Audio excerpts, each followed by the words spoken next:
98ல் இந்த படம் ரிலீஸ் ஆகும்போது தமிழ்நாட்டில் வந்து கலைஞர் ஆட்சியில் இருந்தாலும் டெல்லியில் உள்ள வாஜ்பாய் ஆட்சியோட குடுமி வந்து ஜெயலலிதா கையில் இருந்தது. ரொம்ப பவர்ஃபுல் லேடியாக இருந்தாங்க, ஒரு பவுன்ஸ் ஆகி வந்தாங்க. இப்போ அப்படி இருக்கும்போது இப்படி ஒரு படம், அதாவது கிட்டத்தட்ட வந்து ரஜினி வர்சஸ் ஜெயலலிதாங்கிற மாதிரி ஆயிடுச்சு. ரஜினியோட அரசியல் எதிரி ஜெயலலிதா, ஜெயலலிதாவோட அரசியல் எதிரி ரஜினிங்கிற மாதிரி காலகட்டத்தில் இப்படி ஒரு படத்தை ஒரு போல்டாக பண்ணி அதை சொன்னது வந்து ஒரு பெரிய இதுன்னாங்க. அதுதான் ஒரு இந்த இதில் கூட சொன்னார், நாங்கள் அந்த படத்தை வந்து ஜெயலலிதாவுக்கு போட்டு காமிச்சோம் அப்படிங்கிற மாதிரி. ஸோ இது வந்து ஒரு மக்கள் வந்து எல்லாமே இருக்கணும்னு எதிர்பார்த்தாங்க. அப்போ வந்து ரஜினி படங்கள்ல அரசியல் இருக்கணும்னு மக்கள் விரும்பின காலகட்டம் ஆக்சுவலாக அது.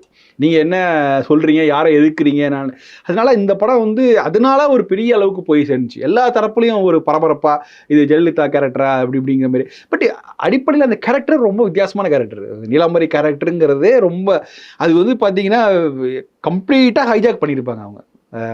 ரம்யா கிருஷ்ணன் வந்து ரஜினியோட ஓவர்டேக் பண்ணியிருப்பாங்க ஆக்சுவலாக. அதில் அதுக்கு ஸ்பேஸ் ரஜினிகாந்த் கொடுத்தது பெரிய விஷயம் இல்ல சார்? ஆமா,